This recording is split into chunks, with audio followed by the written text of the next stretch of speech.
Well, hello, everyone, and welcome to Work Cookie, our weekly gathering of IOs, HRs, and all of those who like to help in the business community, including one actor. Jeremy, today we're going to talk about a topic that I know with my experience is really topical at this point. It's managers training needed. And I don't think I am unique where working with organizations where they're really good at finding people in the organization that they want to develop. And eventually they move them into something like leadership. So now they're managers with leadership, but they're not actually given any training in leadership. And it seems to be, you're supposed to learn this by osmosis. So, what other areas or maybe in general, what kind of training do managers need? I learned osmosis.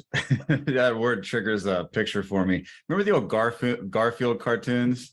Yes. I remember, I guess he got, he ate all his lasagna, or he which one, Garfield or Heathcliff? Garfield was the lasagna one, right? Yeah.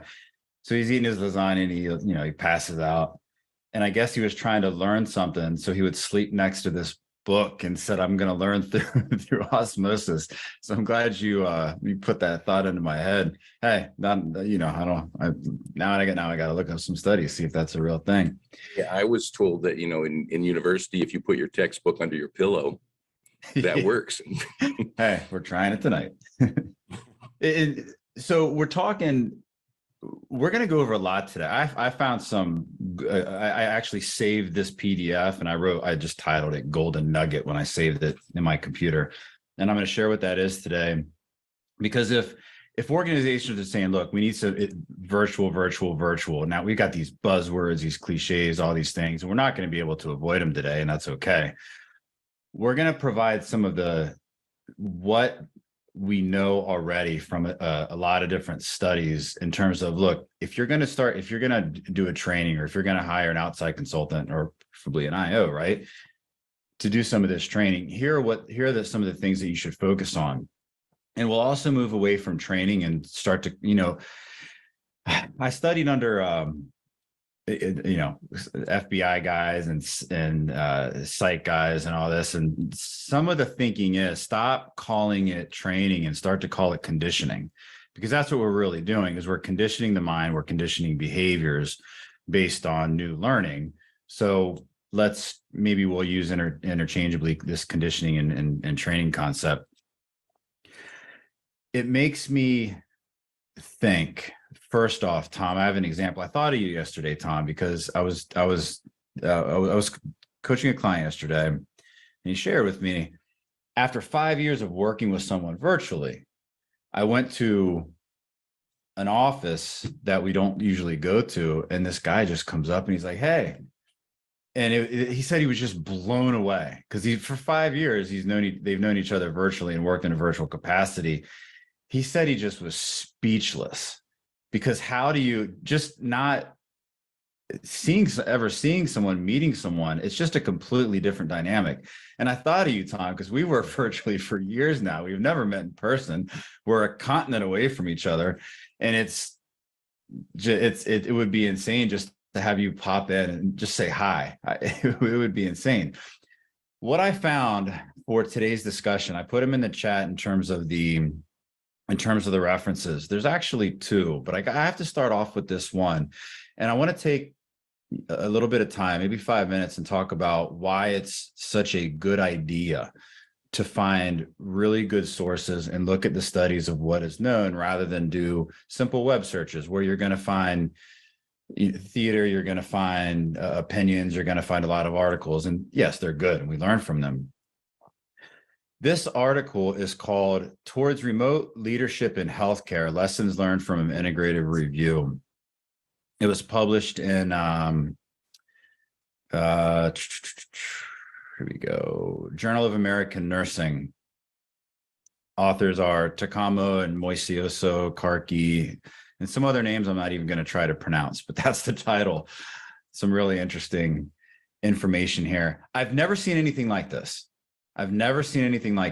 And I've read thousands of articles, research articles, original studies. What it is, if anyone can, it's not available on Google Scholar. I've checked on there, but you might be able to find it through like research/app.com, I think it is, or scholar.edu.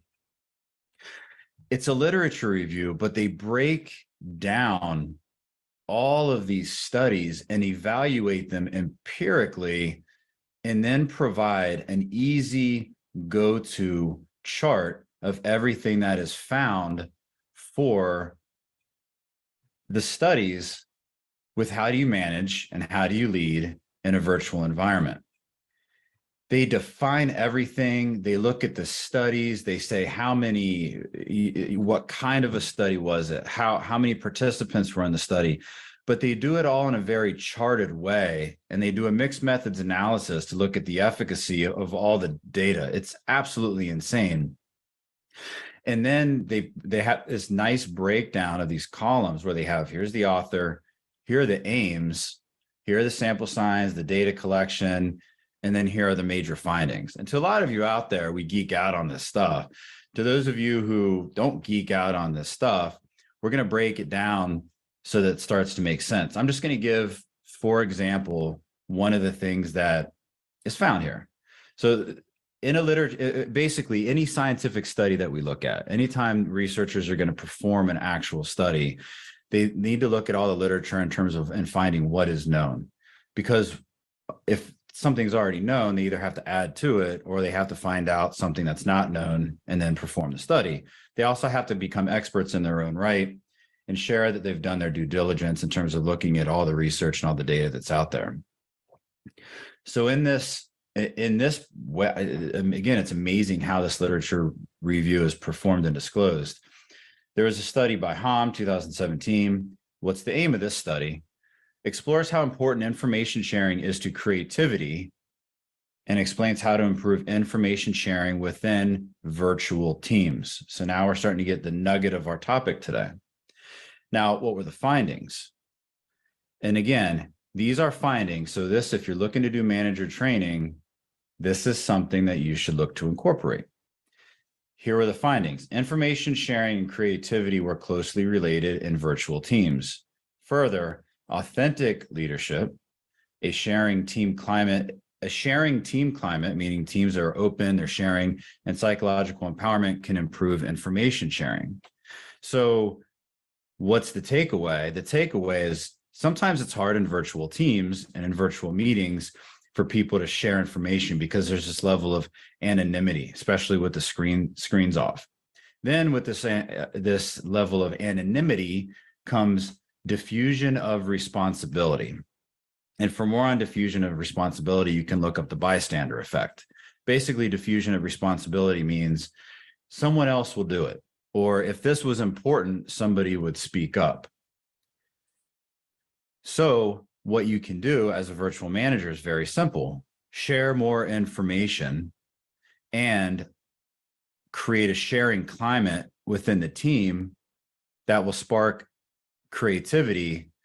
Psychological empowerment will follow, and now you have better team cohesiveness and also better productivity. This is just one of the findings in here. There's a couple things that I've gone through, and I'm looking at my own copy here of what I've highlighted. Defining. So here we go. We're talking about remote leadership today. And we've talked about before in previous podcast episodes where we talk about how are we defining these things. And that's also another reason to look at a peer-reviewed article, because they'll define something for you based on evidence. It's all empirical based. And people will define things differently, but they'll tell you how they're defining it and who they took the definition from. So in here, a simple definition for remote leadership would be the management of remote teams or units with the conscious consideration of social, emotional factors, communication policies, organizational practices, and technical solutions. I like what follows right here, though. This leadership approach can be considered as a social influence process that is mediated by advanced technologies, et cetera, et cetera. So this leadership approach can be considered as a social influence process because that's what leadership is. And that's what we talk about, the difference between management and leadership. Leadership, you're talking more of, social influence and visionary management. We're talking more tactical, keeping things from going wrong, perhaps not as visionary, not exactly encouraging people to take risks. That's more the management style. But good managers also have good attributes of good leaders. And I'll share one more thing before I take it back to you, Tom. A good article, again, this is great. We'll share, all right, what's the purpose of this peer-reviewed article or the study? Answered very explicitly here, verbatim. Therefore, this review fills the current knowledge gap by evaluating the current empirical evidence on successful remote leadership and discussing the results in the context, in particular here, healthcare. So here's this study. Here's how it fills a gap. Here's how it tells us something that we don't already know, because it's actually evaluating the current empirical evidence. Now, one side note on meta studies and literature reviews, it's always a good idea to go to the original source. We look for original source studies so that we can interpret that evidence. Otherwise, it gets muddy. We're interpreting somebody else's interpretation of data that exists. So the other good reason to look at these different larger literature reviews is because it'll provide 50, 100, sometimes 200 other articles that you can look at for data mining. And all of a sudden you can get lost. You can become quite an expert and quite knowledgeable in any area really quick. This particular article provides so much information that we could spend a year of podcast on it. And I stumbled upon it in about 7 minutes, because it's really not that hard to do a search, even if you're doing Google Scholar, if you're doing scholar.edu, but you can find so much information. We need manager training because there's a problem with our virtual managers. You can go to whatever library database or even your local library. I'm sure they have databases that they provide access to, and do a little bit of searching. And now you can find actual empirical scientific evidence on what you should be helping your managers better learn, understand, and become. Tom? Can I send that report to HR? Give them some insight. This is really interesting, Jeremy, and especially when you talk about social influence. Because if we're talking about virtual leadership, some of the reading that I've been doing is things like coaching and training will be done virtually. You're not going to get everybody who's working remotely or virtually to come into the office for training. Most of the time that's going to be online. So it takes me back to, well, welcome everybody. You now have a camera in front of you and a microphone, and that makes you an actor. So, you can really enhance the work that you do by, once again, getting some training on how to use this equipment that everybody has now. But I'd love to hear some other people on this topic. Dr. Martha, why don't we go to you? Well, as with anything else, there's so much to consider when we're facing new ways of doing things and new challenges. And we've spoken about the fact that managers in general oftentimes are not given enough training to begin with, regardless of what kind of teams they're managing. And now we're facing this remote management or maybe a hybrid management situation where the stakes are that much more complicated and higher by their very nature. As we're talking about this, one thing that keeps coming to my mind when we're facing the idea of managing people remotely is who else is part of that experience, part of that exchange, because now we are dealing with people working on their computers, maybe from their home office or whatever other remote area. But what role does the organization play, or maybe more specifically the IT department, in not only the connectivity that the person has to have to do their job, but also monitoring of the activity that may otherwise not be monitored if that person were housed on site at that organization's office. So in addition to having to figure out how to manage someone remotely, who else comes into play that the manager may or may not be aware of, may or may not be on the same page with? You may have a manager who is not interested whatsoever in micromanaging anybody. They're just struggling to figure out how to be an effective manager to people who are not at the office with him or her. And you may have an organization or an IT department who has an additional or different agenda where they want to see how many clicks there are on the keyboard, or maybe they want to watch you on a camera. So that just adds an additional complication to something that can already be a challenge because we're all learning here. So what does that leave us with? I think what that leaves us with is a responsibility for everyone who's involved to speak up and to be proactive. So just as a manager has to speak up and be proactive in his or her own training, because sometimes organizations aren't proactive, you have to seek that out on your own. But also the employees who are now remote, who are dealing with being managed by someone remotely who may or may not be good at that yet, they have to be able to have a voice and speak up too, and be proactive in some way.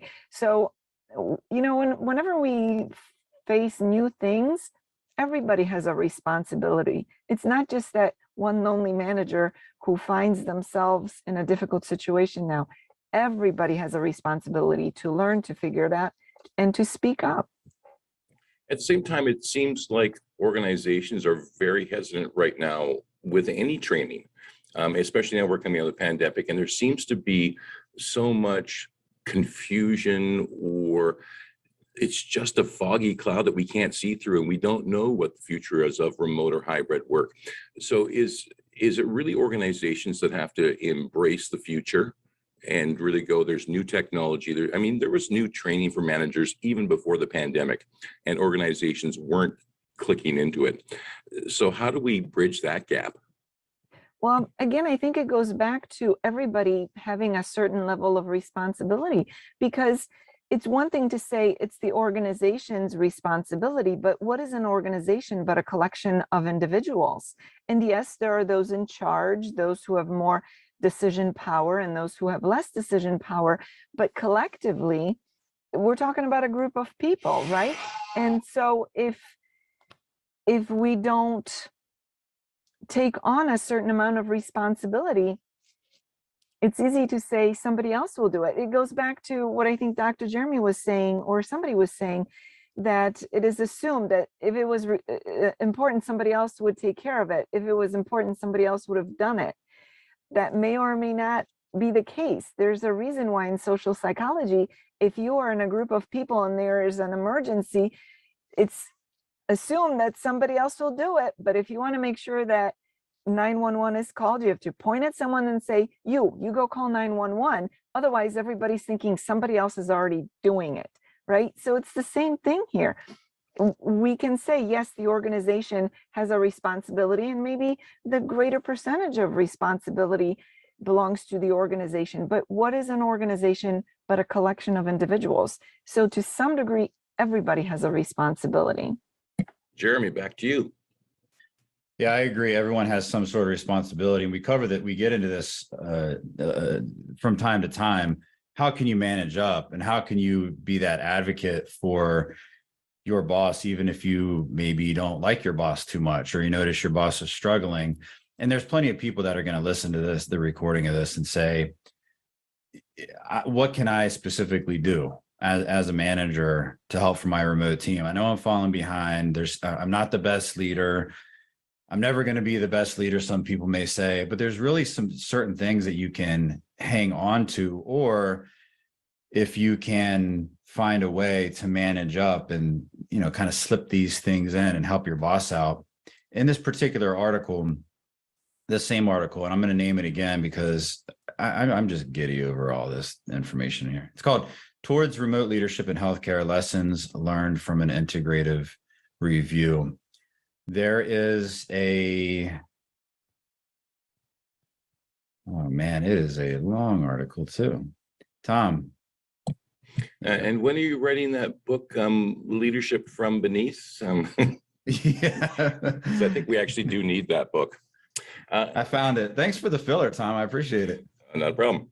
Table 4, the personal traits and competencies of successful remote leaders identified from the included studies. In a nutshell, what are the leaders' personal traits that have been identified with successful remote leaders? There are 6 of them. I'm going to read them. If you're a remote manager, hybrid manager, if you want to lead, if you want to manage up, if you want to create a training, here are some things you might focus on. And just think about, all right, here are these 6 different concepts. What are 1 or 2 actions that you can do to give yourself either this perception that you're doing these things or that you're actually doing these things? So leaders' personal traits. Here are the personal traits and competencies from those leaders that are successful. Availability and approachability. Availability sometimes isn't the easiest, but approachability, that's a little easier to work on. That's approachability. What does that mean? It means if you're having a meeting with someone, you're giving them your full attention and you're not multitasking. You're not doing 20 things at once. You're doing these simple communication things. Again, we're getting in, he's staying with the topic of today, where somebody says something to you. It's very simple. Repeat back what they say, repeat back, paraphrase your understanding. That simple thing can help with your particular approachability. How do you communicate in your emails? Yes, sometimes we're just, yes, got it. And very short emails back and forth. But how is that looking in terms of your approachability? People can perceive how much time you're spending in terms of thought. Your team can see how you can open up that approachability and make your availability easier. Another trait, desire. Desire doesn't mean you're the most empathetic person in the world. Desire to be an empathetic and humane leader.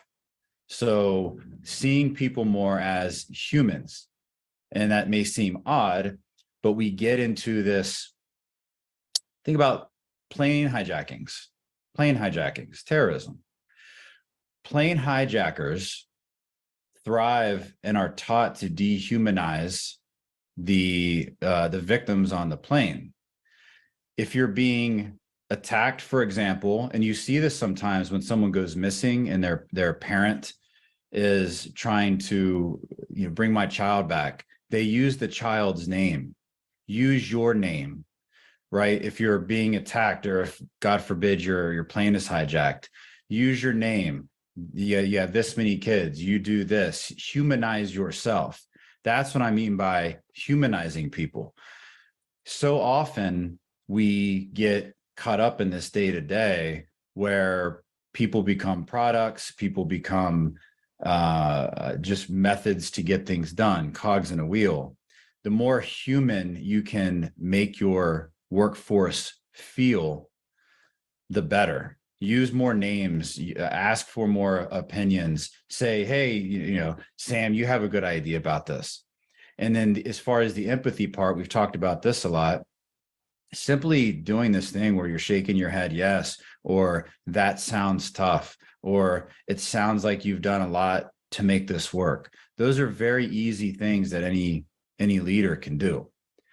Another one is cultural awareness. Pay special attention to being aware of cross-cultural issues.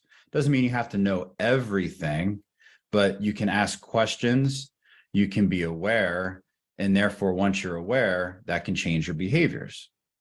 Showing interest in the team and its members. Sounds like a no-brainer, but what are the relational conflicts between members? Being aware of those and showing an interest. It sounds like you've had a hard time with with your coworker. It sounds like there's some tension there.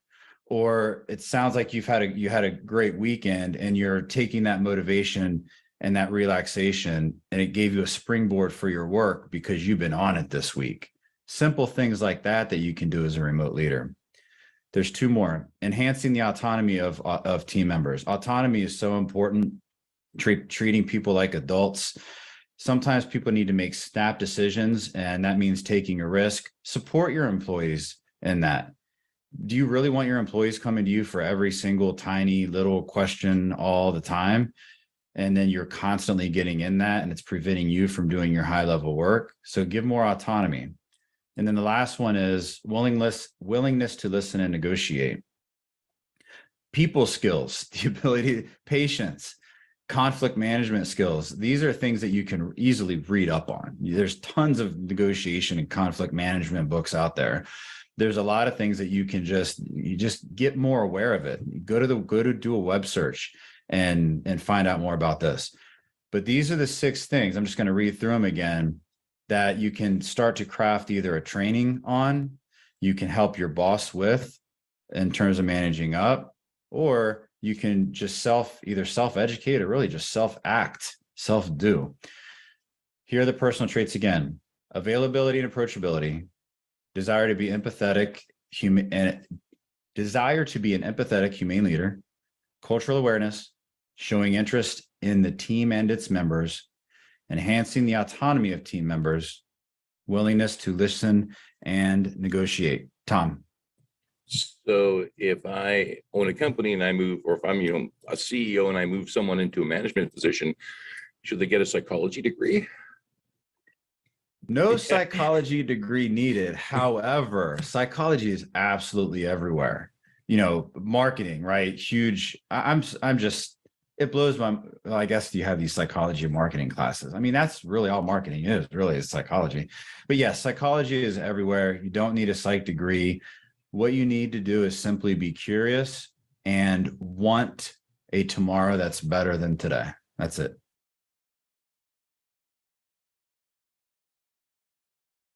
Muted, Tom, I believe. Oh, I see. Or you can just be an actor who hosts a weekly podcast with some very smart people. Linda Ann, let's go to you. Yeah, I wanted to just ask a couple questions and make a couple comments here. And one is the opening statement about osmosis assumes that the information or whatever it is already exists in the environment.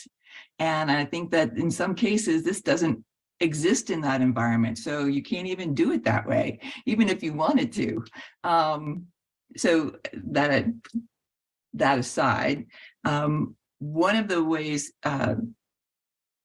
that people are looking at some of the manager training kind of things in the virtual environment is to really define it by differentiating between inputs, outputs, and outcomes, and measuring really what, if you measure, look for the results, the overall results, the outcome, without doing the task input and then measuring just the outputs. And I'm going to use an example from my previous organization.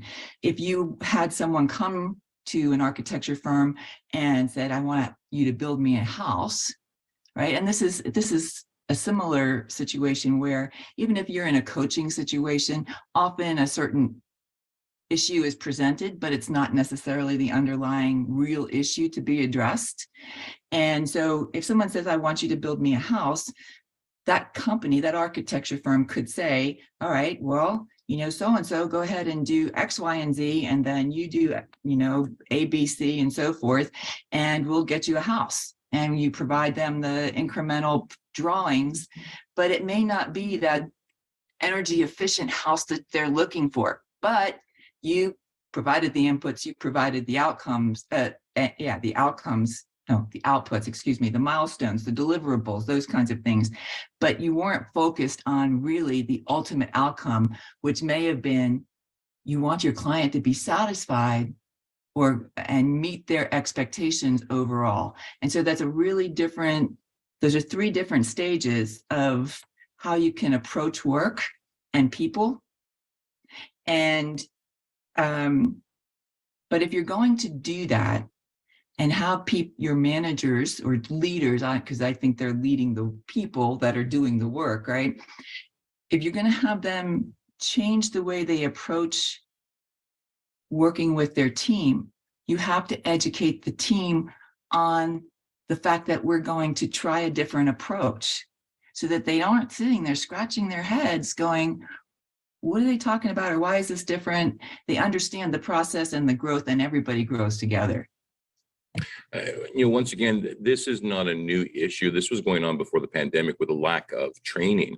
And a lot of the training that, I remember working in a post-secondary institution where training was provided on a topic, and it was very simply, we've got some videos for you to watch. Really inadequate, because then there's also no follow-up. So do we, as we sort of re-envision things, also have to take a look at training and go, we need to maybe re-envision it for the future? And organizations have to click into the notion that there is new training out there that could make teams and your organization run more efficiently, more profitably. Is that the message we need to get out? I think that's part of it. But I also, agree with Dr. Martha, and I used to use this term often, was I can't teach you anything. I really can't. I can provide you the opportunity and resources to learn, but I can't teach you anything. It's really incumbent upon those people, so you can make sure that whoever is in those trainings, if you're going to do them, is explicitly motivated to pick up the ball and move forward with it. It's not just a check the box. It's got to be more than that. All right, Lee, let's go to you. The first thing that comes to mind with what we were just talking about is so many people who are providing training are simply facilitating. They're given a lesson plan or something. They have no real training. They have no real extra knowledge. They're given something that they regurgitate to a class, and which, is less than the most exciting training anyway. But, and it's often the same way with online or videos as well. And then what if I have a question? Well, the person facilitating has no background knowledge to be able to answer that question. And so at best, you're going to get, I'll get back to you, and which often never happens. Back when I was in college, I had a scholarship that required me to give presentations to various organizations around campus. We were the first group. They gave us a stack of stuff, and we went through it and we created these presentations. And so when we went in there, we could answer questions. And then I came back and was visiting, when I was in grad school, talking to the guy who led that, and they were still using the same presentations, but they weren't providing the background. And when we got to talking about it, and I was like, well, how's this working out and everything? And I still had my binder. I ended up bringing my binder back and letting them run a copy of it so that they could give it to their current participants so that they could have some background. And I was kind of floored. We're in an Institute of Higher Learning, and I question how higher we are at this point, and it's the same thing in a lot of corporate training, and throughout the military. We get some guy who's a side job, and they go, "You're going to get this," and we have death by PowerPoint, and they're reading off the screen, and "Hey, I had a question." They're like, "Yeah, I don't know," and it, and unfortunately, a lot of our L&D professionals have no real training in L&D. They don't really, that they're just facilitators. And so that's definitely lacking. And to go back to a previous point, I'm at both points of what we were talking about. I am in a virtual team. I have a manager who is virtual, and I have a team who is virtual. And so I have to remember to talk to my team because they don't think about it. They're busy, and half the time I think they'd rather not talk to me anyway. And because they want to do their jobs and want me to leave them alone, which I'm perfectly happy to do as long as everything's going great. My boss and my program manager both are very, very busy. They're on multiple projects besides mine. So a lot of times I have to be the one to initiate that contact, because it'll be like, well, I haven't talked to my boss in a couple of days. Is he alive? And so I have to initiate that contact because, I don't want to miss something because they thought they told me or whatever else. And even if it's just a Teams message, hey, everything okay? I take that upon myself to reach out to them because I'm just a small part of the picture in their world.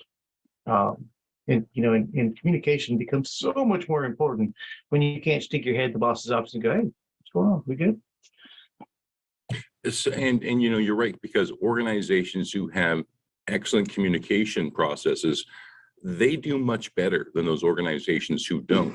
But is communication one of those terms, Lee, where, we all communicate. We do it every single day. We're communicating right now. And if I do it every single day, I probably don't need training in it.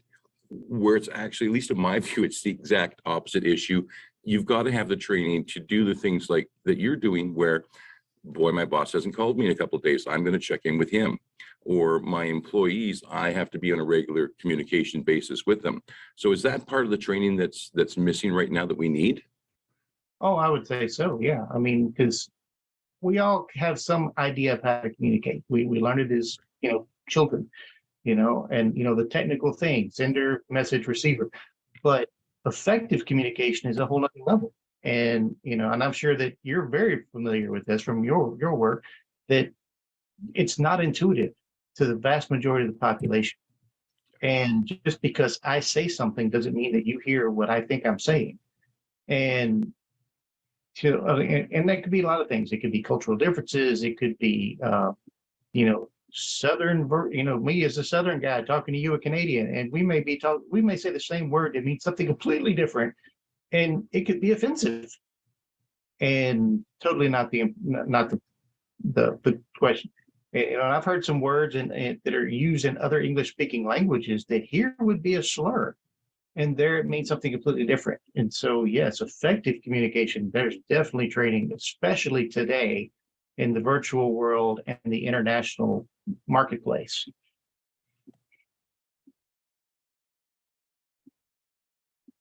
And if you'd like some of that training, contact me. Now, Dr. Martha, let's go to you. Well, what an interesting conversation.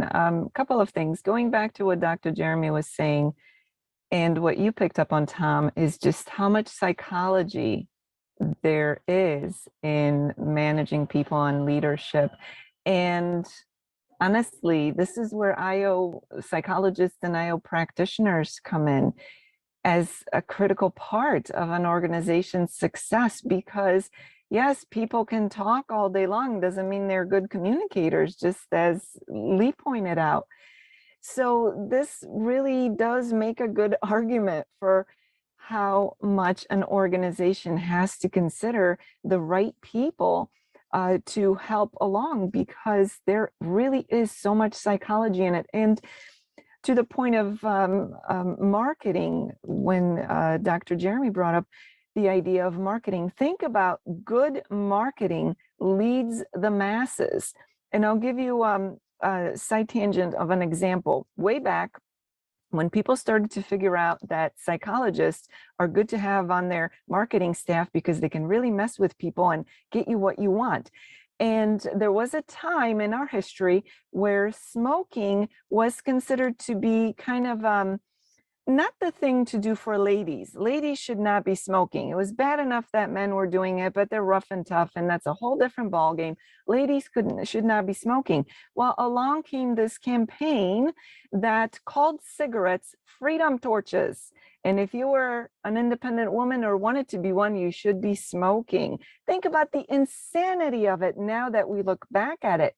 But when skillfully done, you can get people to do anything. So that's on a larger scale on marketing, but it all goes back to psychology. So if you are trying to influence a smaller group of people within an organization, you have to have some kind of either psychology knowledge and understanding or help from someone who's a professional. Now, the other thing that I wanted to mention, because it made me think of when Dr. Jeremy was making all the different points, and about being approachable, the emails, the too short versus too long.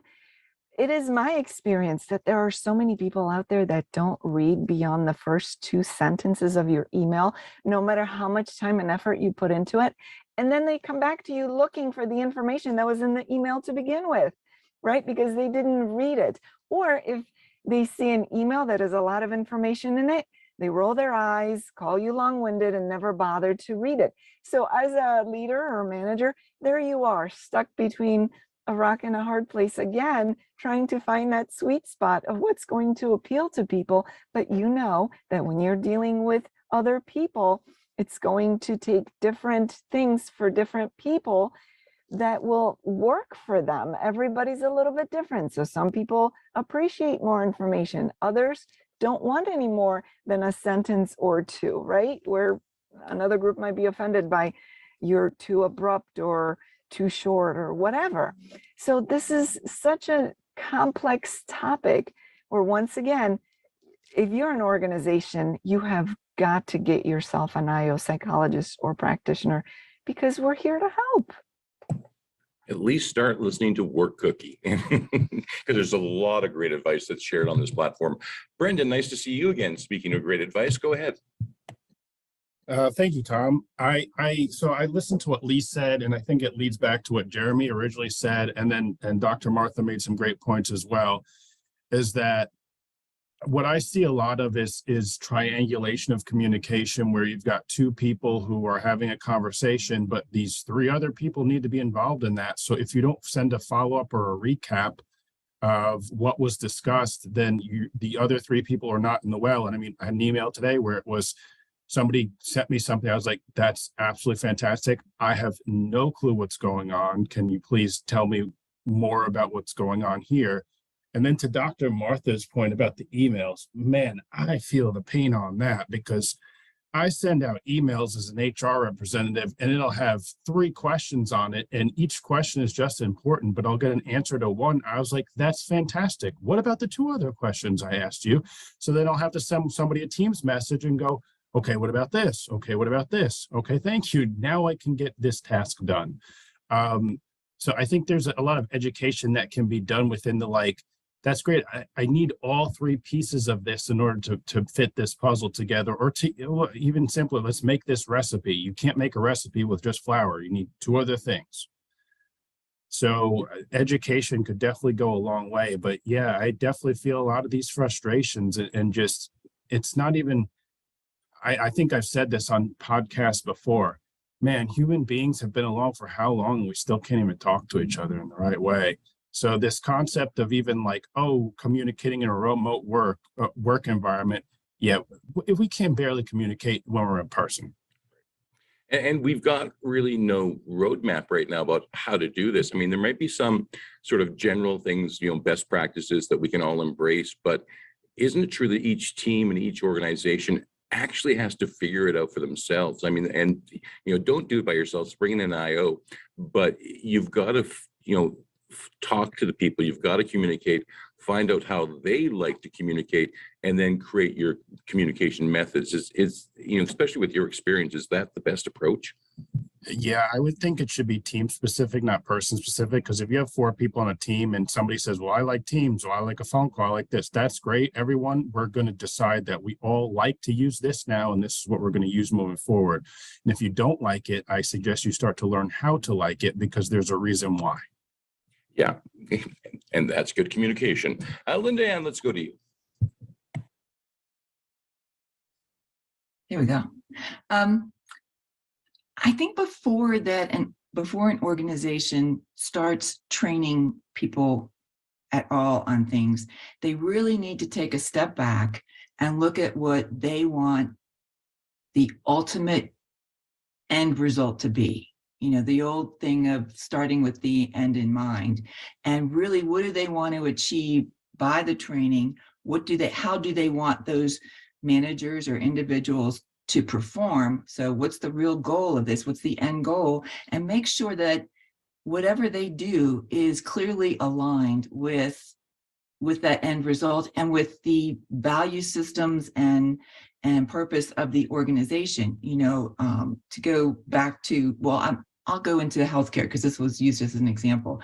One of the things that can happen if you don't look at the big picture, if you're a medical professional and your goal is to really facilitate the overall health of an individual, right? That's your ultimate goal, is to have someone be, overall healthy. And they come in with a symptom and you treat that symptom, but it may be that the medication or whatever that you gave them is causing other symptoms. So you give them another thing to address that symptom, and it goes on and on and on.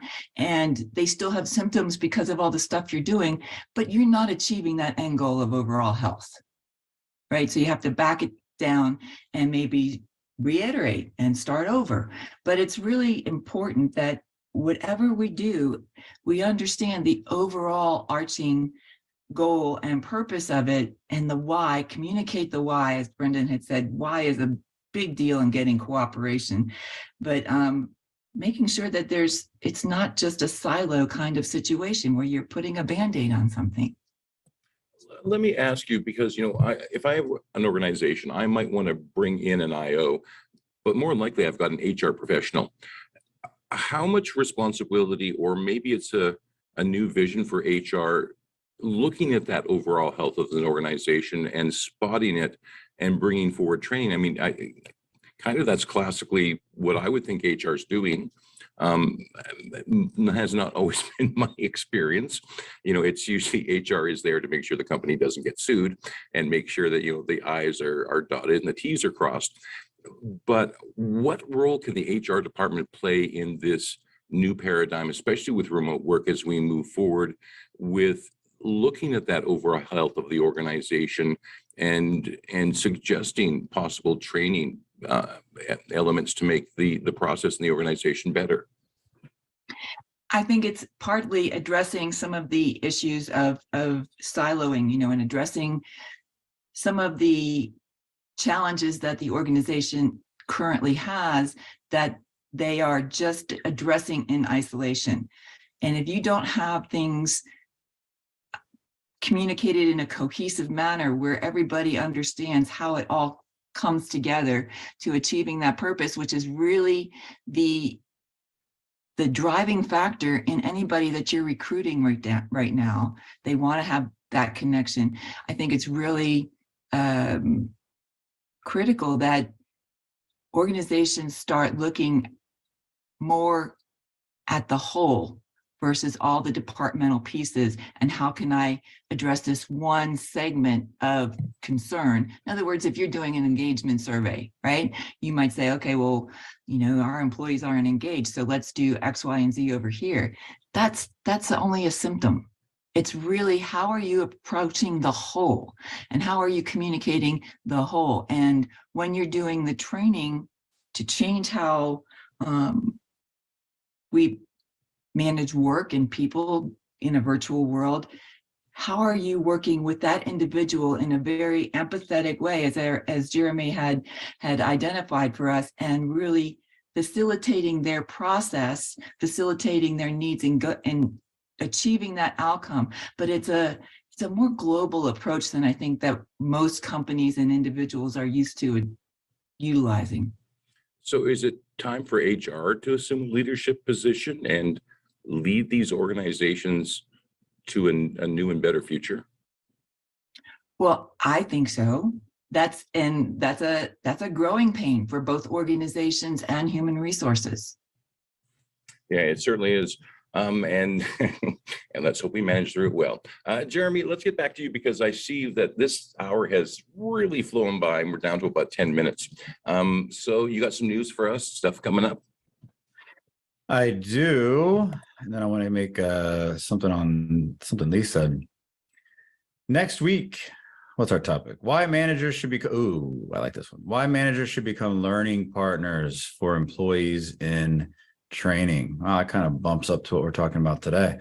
That's interesting. And then tomorrow we have our member game time. Thank you, Brendan, for leading that. That'll be at 11 a.m. Eastern. That's tomorrow on, oh my gosh, it's Friday already. Now, so Lee made an interesting point, which really made me just circle in my thoughts about how effective are the people that are facilitating and that are training, and whether it's just check the box or whether they're just really no good and people are tuning out right away. Think about it.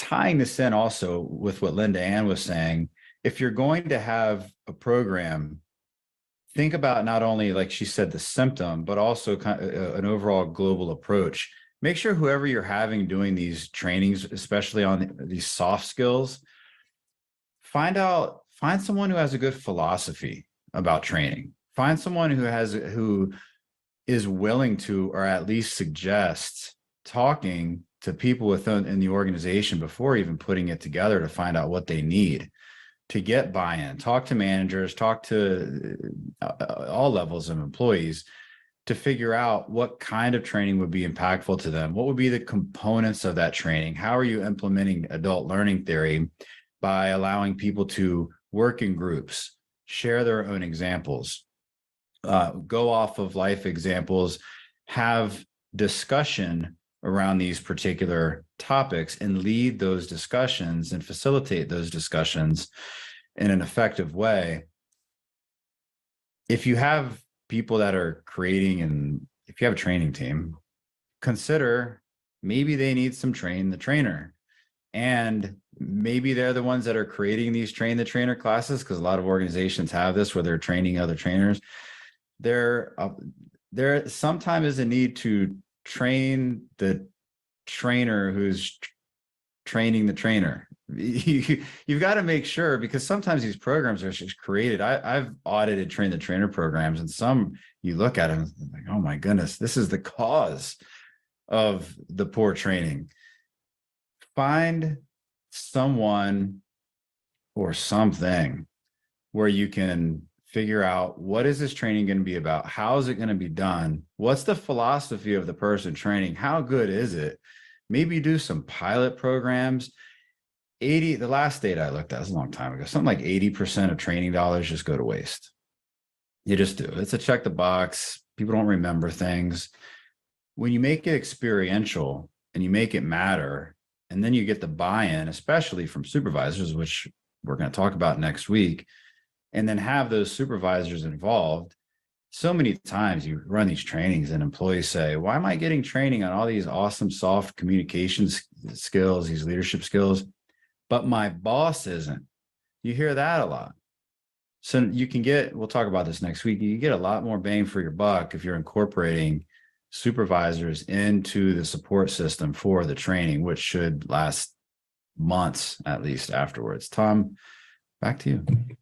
And to share some recent experience, having everyone watch a 45-minute video is not good training. If that's on that note, I got to share this. On that note, so there's an organization I work, so I have their email and whatnot, and I had to take one of those IT classes, right, about the security. And I'll sit and watch it because I find it interesting, and I'll go through all the exercises about, you shouldn't reply to this. You should make sure you get to the right sender so it's not phishing and you're not clicking on these bad links and everything. And I was on it. So I got this email and I even reported it to the IT as phishing because I was being diligent. And I'm also thinking it's probably IT just trying to catch people as a training moment. Well, here, through all this, I had inadvertently still clicked on something in that darn email, and I get a notice back, like an automated email from IT. Hey, you might require more training because you clicked on this link. Here I am being so diligent. I'm even contacting them. Hey, this is phishing, but somehow my brain just went. And that was as a result of even this interactive. So sometimes even when you're using, again, there's not a whole there. Yes, you get some adult learning theory with those IT things because you have examples and then you have to make decisions, but nothing beats really having a great facilitator and not making it a 45-minute video and not making it just a click through online training. Those can be helpful, better than nothing in some cases. But to your point, Tom, absolutely. Yeah, I spent my 45 minutes going, why are they using that camera angle? Oh, that's terrible. And listen to that voice. There's some nasality there that I could really clear up, which is making me not want to watch this video, and I didn't want to watch it in the first place. So make sure your training is effective. And with that, Jeremy, I think we should probably wrap up unless you've got something else you want to talk about. That sounds good. I want to make one final point because Tom, you've spoken about this a lot, and this is actually in one of the articles that I have prepared for today. Camera angle, like you just mentioned, it's so important. Making sure you have a good mic. What the studies are looking at, this actually causes anxiety in some of the people that are in these meetings. Simply having the camera angle, always have your head. Everyone here is like, on it. Having your head, top thirds of the screen so that you look like you're not swimming and just trying to keep your head above water. That's very important. Lighting, you don't have a huge light, right in front of a window. Many of you know I have windows right in front of me, so I have to adjust my lighting from time to time. And if I don't, it looks like I'm just like, I don't know, walking just in a complete spotlight. So make sure your lighting's good, make sure your mic's good, make sure your angle's good. These are all things that actually help and really affect the other people's experience within those meetings, because it's harder to see body language.